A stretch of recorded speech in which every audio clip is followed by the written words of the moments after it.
Micro finance కేసులో singer మంగ్లీకి big shock తగిలింది. Singer Mangli పైన కేసు నమోదు చేయాలని కోర్టును ఆశ్రయించబోతున్నాడు అడ్వకేట్ సుబ్బారావు. బాధితుల తరపున పోరాటం ఆగదంటున్నాడు అడ్వకేట్ సుబ్బు. ఇక సీఎం రేవంత్ అపాయింట్మెంట్ కోసం ప్రయత్నిస్తున్నామంటున్నాడు అడ్వకేట్ సుబ్బారావు.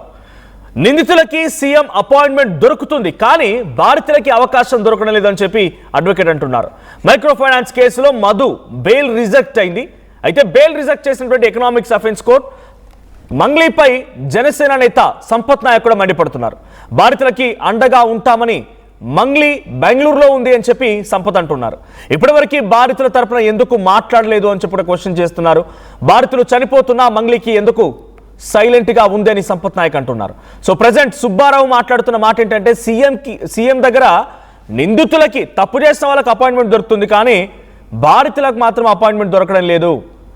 మంగ్లీ పైన కేసు నమోదు చేయమని కోర్టును ఆశ్రయిస్తానంటూ అని చెప్తున్నారు. ఇక Ramavath Madhu A1 government Ramavath Madhu arrest చేయడం మనకు తెలిసిందే. అయితే ఆ అరెస్ట్ చేసిన తర్వాత బెయిల్ పిటిషన్ పైన ఎకనామిక్ అఫెన్స్ వింగ్ అధికారులు అరెస్ట్ చేశారు. కోర్టు కూడా బెయిల్ ఇవ్వడానికి నిరాకరించింది. దీంతో మధు ఇంకా జైల్లోనే ఉన్నాడు. నిందితులంతా అరెస్ట్ అయ్యారు. A1 government Ramavath Madhu arrest అయ్యాడు. అండ్ భరత్ చౌహాన్, శైలేష్ చౌహాన్ అందరి పేరు కూడా 1-2 సార్లు పోలీసులు విచారించినట్టుగానో వాళ్ళ అకౌంట్లు పరిశీలించినట్టుగానో చర్చ జరుగుతోంది. ఇక A4 గవర్నమెంట్ శివ మంగ్లీపై ఇటువంటి చర్చల్లో ఇప్పటివరకు అటు సుబ్బారావు ఇచ్చినటువంటి ఫిర్యాదు మేరకి ఆ తర్వాత హేమాకాంత్ రెడ్డి కూడా అరెస్ట్ అయ్యారు. అంటే తప్పు చేసినటువంటి డైరెక్ట్ డబ్బులు వసూలు చేసిన బ్యాచ్ అంతా అరెస్ట్ అయ్యి జైల్లోనే ఉంది. డైరెక్ట్ బ్యాచ్ అంతా కూడా డబ్బులు వసూలు చేసిన బ్యాచ్ అంతా జైల్లోనే ఉంది. కానీ ఆ డబ్బు ఎక్కడ పోయిందో ఎవరికీ తెలియదు. ఆ డబ్బు ఎక్కడ ఉంది, ఎవరెవరి చేతులు మారింది, దీని వెనక ఎవరెవరు ఉన్నారు, ఎవరి పాత్ర ఎంత అనేది మాత్రం ఇంకా అధికారులు తేల్చలేకపోతున్నారు. సో ఇప్పటివరకు ఇంకా ఈ కేసు సైలెంట్గానే ఉండిపోయింది, మగ్గిపోయింది. సో ప్రజెంట్ పోలీసులు దీనిపై ఎక్కడ రియాక్షన్ ఇచ్చే దాఖలాలు కూడా లేవు.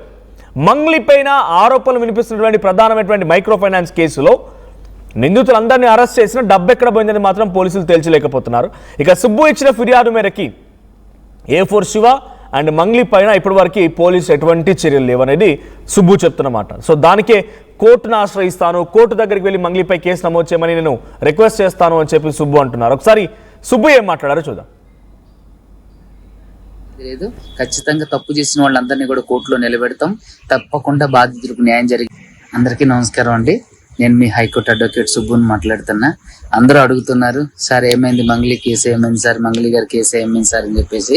ఏం కాలేదండి, ఇంకా రన్ అవుతుంది. కాంప్రమైజ్ అయ్యారా, ఏమైంది అని చెప్పేసి అంటున్నారు. అడ్వకేట్ సుబ్బు ఎప్పుడు కూడా అలా కాంప్రమైజ్ అయ్యే వ్యక్తి కాదండి. బాధితుల తరపున ఖచ్చితంగా న్యాయం జరిగేంత వరకు పోరాటం చేస్తుంటాం. అయితే ముఖ్యమంత్రి గారి అపాయింట్మెంట్ కోసం చాలా సార్లు ప్రయత్నించాం, కానీ కుదరలేదు. ఉప ముఖ్యమంత్రి భట్టి గారి అపాయింట్మెంట్ కోసం వాళ్ళ PA గారిని కూడా సంప్రదించాం. తర్వాత అది కూడా కొంతవరకు సఫలీకృతం అయ్యే ప్రాసెస్ లో ఉంది. అదేవిధంగా మినిస్టర్ సీతక్క గారిని కూడా కలవడానికి ప్రయత్నం చేస్తాను, అది కూడా ప్రాసెస్ లో ఉంది. కానీ నాకు అర్థం కాని అంశం ఏంటంటే, నిందితులకి సెకండ్స్ లో దొరికే అపాయింట్మెంట్ బాధితుల తరపున పోరాడుతున్నటువంటి సుబ్బుకు, అడ్వకేట్ సుబ్బుకు మాత్రం ఎందుకు దొరకట్లేదు అనేది నాకు అర్థం కాని అంశంగా మిగిలిపోయింది. కానీ ఈ కేసులు ఇంతవరకు ఎటువంటి రాజీలు జరగలేదండి, అంతా కంటిన్యూగా జరుగుతూనే ఉంది. మంగ్లీని విడిచిపెట్టేది లేదు. ఖచ్చితంగా తప్పు చేసిన వాళ్ళందరినీ కూడా కోర్టులో నిలబెడతాం. తప్పకుండా బాధితులకు న్యాయం జరిగేంత వరకు పోరాడతాం. అడ్వకేట్ సుబ్బు కాంప్రమైజ్ కాలేదు. అడ్వకేట్ సుబ్బు ఇప్పటికీ ఎప్పటికీ ఒకేలా ఉంటాడు. సో దయచేసి అందరూ గమనించండి. రైట్.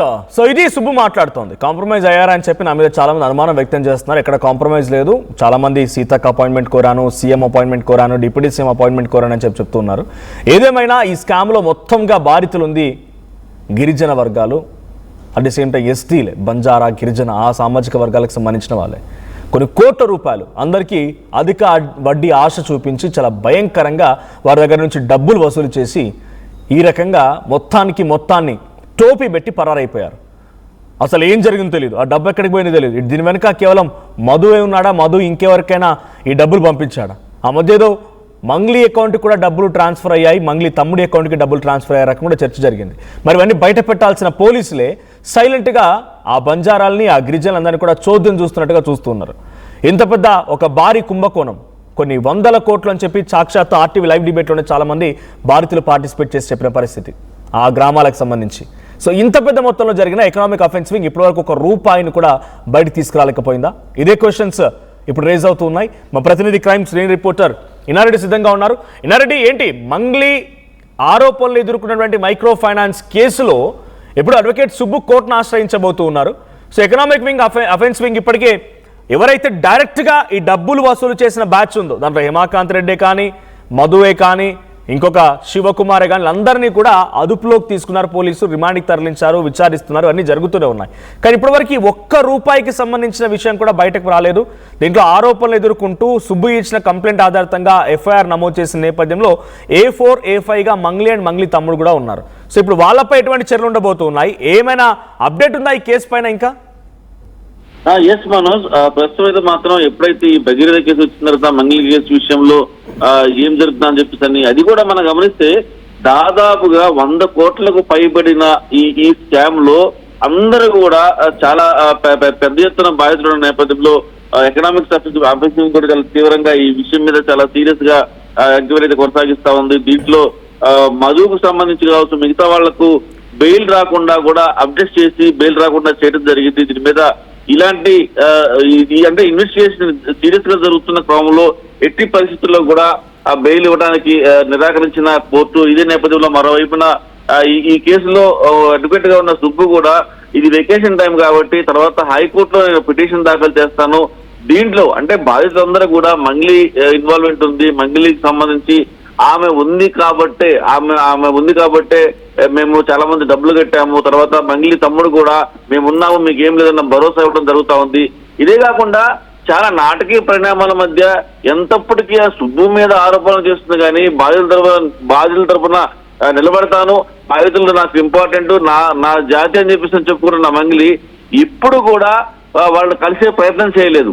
అవసరమైతే మీడియా గొంతు నొక్కడానికి మీడియా మీద కేసులు పెట్టి నా మీద అనవసరమైన ఆరోపణలు చేస్తానని చెప్పేసి నా విషయం చేస్తుంది కానీ బాధితుల దగ్గరకు వచ్చి వాళ్ళకు సముదాయించడం కానీ వాళ్ళ తరపున పోరాటం అని చెప్పడం కానీ వాళ్ళకి హామీ ఇవ్వడం కానీ చేయకపోవడం తోటి అనేక అనుమానాలు ఇంకా వ్యక్తమవుతా ఉన్నాయి.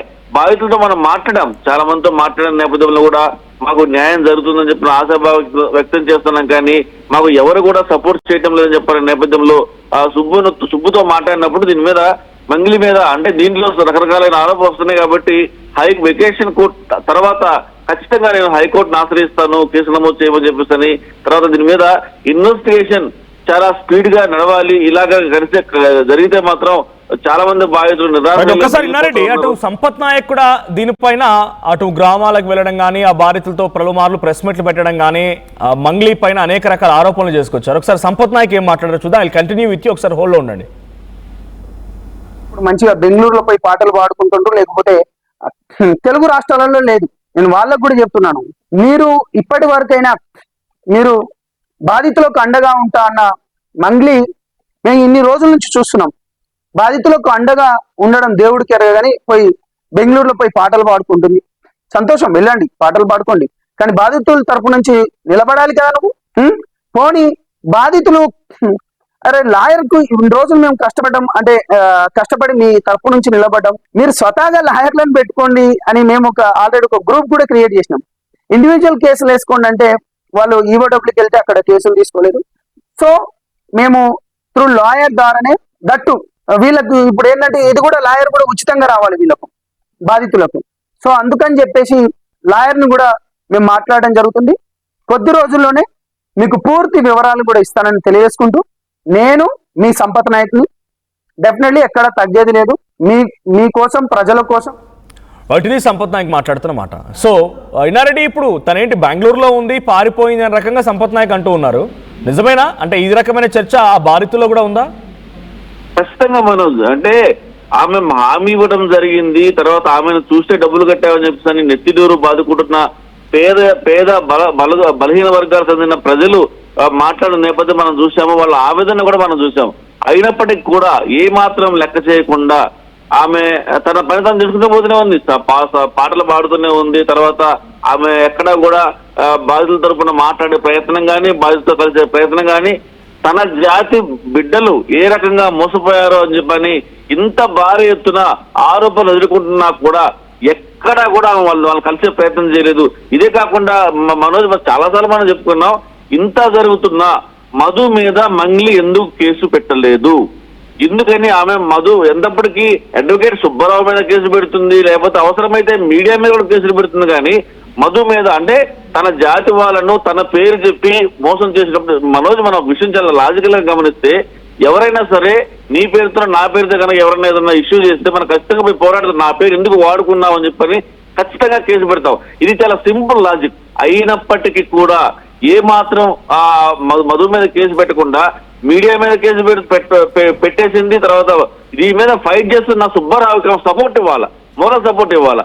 అదే కాకుండా అసలు సుబ్బారావుని బెదిరించే ప్రయత్నం చేస్తా ఉంది. అంటే ఎలాంటి ఇన్వాల్వ్మెంట్ లేకపోతే సుబ్బారావుని బెదిరించాల్సిన అవసరం ఏంది? ఇలాంటి చాలా ప్రశ్నలు, సమాధానమైన చాలా ప్రశ్నలు బాధితులు వ్యక్తం చేశారు. అయినప్పటికీ కూడా ఏ మాత్రం లెక్క చేయకుండా తన జాతి ఏమైనా పర్లేదు, నాకు డబ్బులు ముఖ్యం, నేను నా పని చేసుకుంటూ పోతాను చెప్పని హ్యాపీగా పాటలు పాడుతా ముందు చెప్పాడు. పాటలు పాడుకోవటం ఆమె లైఫ్ స్టైల్. కానీ తన తరఫున తన పేరు చెప్పి మోసపోయిన బాధితులకు న్యాయం ఎందుకు చేయటం, దాని మీద కూడా ఖచ్చితంగా ఇప్పుడు వెకేషన్ కోర్టు కాబట్టి కొన్ని కేసులు నమోదు కాలేదు. సంపద నాయక్ చెప్పినట్టుగా డెఫినెట్ గా వెకేషన్ కోర్టు తర్వాత మరికొన్ని కేసులు నమోదయ్యే అవకాశం ఉంది. సుబ్బారావు కూడా మరికొన్ని కేసులు నమోదు చేసి దీని మీద స్పీడప్ చేయడం కాకుండా మనం చూస్తా ఉన్నాం. బండి భగీరథ కేసులో 2 సిట్లు ఏర్పాటు చేయడం జరిగింది.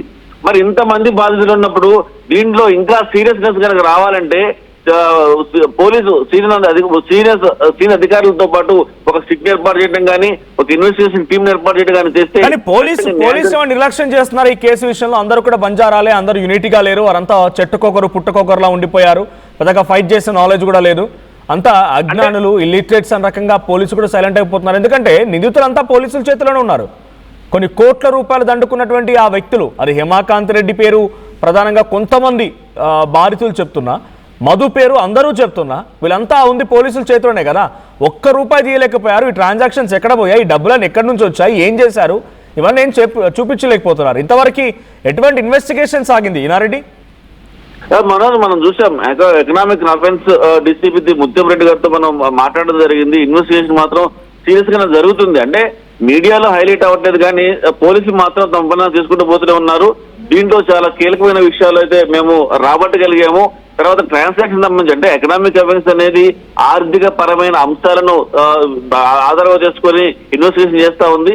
ఆ ఆర్థికపరమైన అంశాలలో ఈ డబ్బులు ఎక్కడి నుంచి వచ్చాయి, ఎవరు తీసుకెళ్లారు, ఎవరు ఇన్వెస్ట్ చేశారు, ఎక్కడ ఇన్వెస్ట్ చేశారు, దాని మీద చాలా కీలకమైన దర్యాప్తు అయితే కొనసాగుతా ఉంది. ఖచ్చితంగా మేము త్వరలో ఆ విషయాన్ని మేము పబ్లిక్ లోకి తీసుకొస్తామని చెప్పని కూడా ఎకనామిక్స్ అఫెన్స్ చెప్తా ఉంది. అంటే సైబరాబాద్ ఎకనామిక్ అఫెన్స్ వింగ్ లో నమోదైన కేసుల నేపథ్యంలో వాళ్ళు సీరియస్ గా ఇన్వెస్టిగేషన్ కొనసాగుతా ఉంది. కానీ ఆ తర్వాత మిగతా ఎక్కడైతే జిల్లాల్లో నమోదైన కేసులు కావచ్చు, తర్వాత మిగతా ప్రాంతాల్లో నమోదైన కేసుల విషయంలో ఖచ్చితంగా ఇన్వెస్టిగేషన్ అంత స్పీడ్ గా నడవట్లేదని తెలుస్తా ఉంది. ఖచ్చితంగా దీని మీద డీజీపీ సివి ఆనంద్ గారు ఇన్వాల్వ్ అయి జిల్లాల్లో కావచ్చు, తర్వాత ఇక్కడ హైదరాబాద్ లో కావచ్చు, తర్వాత ఎకనామిక్ సర్వీసింగ్ లో కావచ్చు, ఓవరాల్ గా ఈ 100 కోట్ల స్కామ్ లో ఇన్వాల్వ్ అయిన ప్రతి ఒక్కరిని విచారణ చేయాలి. దాని మీద స్పీడప్ చేయడానికి ఒక కమిటీని వేయటమే కాకుండా ఒక దాని మీద దర్యాప్తు కనుక చేసి వాళ్ళకి న్యాయం చేయగలిగితే, ఎందుకంటే దీంట్లో మనం ఎకనామిక్ అఫెక్సింగ్ చెప్తున్న సమాచారం ప్రకారం బినామీల పేర్లతో వీళ్ళు భూములు కొన్నారు. దాదాపుగా అది కూడా కొన్ని కోట్ల రూపాయల ప్రాపర్టీ ఉంటుంది.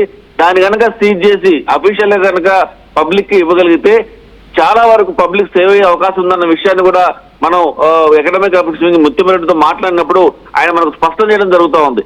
ఏదైనప్పటికీ దీని మీద వెకేషన్ కోర్టు తర్వాత జరిగే పరిణామాలు చాలా తీవ్రంగా ఉంటాయి. దీని మీద డీజీపీ గారు కూడా సీరియస్ గా స్పందించే అవకాశం ఉంది.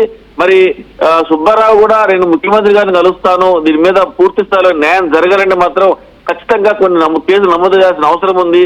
కొంతమంది తన మీద అసత్యారోపణలు చేస్తా ఉన్నారు. అంటే సుబ్బారావు అమ్ముడు పోయాడని చెప్పని, సుబ్బారావు ఎట్టి పరిస్థితి అమ్ముడు పోయేది లేదు, నేను పేదల తరపున పోరాడతానని చెప్పేసి ఒకవైపు చెప్తున్న పరిస్థితి చూస్తా ఉన్నాం.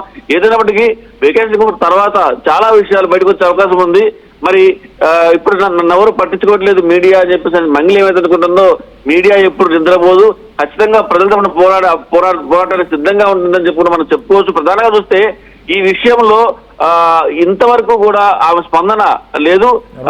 బాధితుల తరఫున ఆమె ఇంతవరకు కూడా ఒక చిన్న వర్డ్ మాట్లాడటం కానీ వాళ్ళని కలవడం కానీ చేయకపోవడం తోటి ఫ్యూచర్ లో జరగబోయే పరిణామాలు మాత్రం ఖచ్చితంగా మంగళికి ఎదురుదెబ్బ తగిలే అవకాశం మాత్రం చాలా స్పష్టంగా కనిపిస్తా ఉంది. Manoj, right, thank you Nareddy. So మొత్తంగా మంగ్లీ ఆరోపణలు ఎదుర్కొన్న మైక్రో ఫైనాన్స్ కేసులో బాధితులు ఇంకా బాధితులుగానే ఉండిపోయారు. అంటే తక్షణమే ఇప్పటికిప్పుడు ఉన్న పలంగా న్యాయం జరిగింది వాళ్ళకని మనం కోరుకోలేం. కానీ అందరూ బంజారాలు, చాలా గిరిజన ప్రాంతాలకు సంబంధించిన వాళ్ళు, చాలా అట్టడుగు చిన్న చిన్న తండాలకు సంబంధించిన వాళ్ళంతా కూడా. సో వాళ్ళ దగ్గర నుంచి రూపాయి పోగు చేసుకొని ఉన్న భూమి అమ్మేసుకొని మెల్లో ఉన్నటువంటి పుస్తలు సైతం తాకట్టు పెట్టి డబ్బులు తీసుకొచ్చి వీళ్ళందరికీ ఇస్తే వీళ్ళంతా వాటితోని ఎలా ఎక్కడ దాన్ని బట్టి ఇన్వెస్ట్ చేశారు, ఎలా వాటిని వినియోగించుకున్నారో తెలియదు. మంచి మంచి లగ్జరియస్ కార్లు, లగ్జరియస్ లైఫ్ లీడ్ చేసారంతా కూడా. ఆ మధు చేసే రీల్స్ చూస్తే పరేషాన్ అవుతారు ఒక్కొక్కరు. దీంతో పాటు గతంలో కూడా చాలామంది బాధితులు ఆర్టీవీ స్టూడియోకి వచ్చి చెప్పినప్పుడు మంగ్లీకి 5 లక్షల రూపాయల డైమండ్ నెక్లెస్ తీసుకొని గిఫ్ట్ ఇవ్వడానికి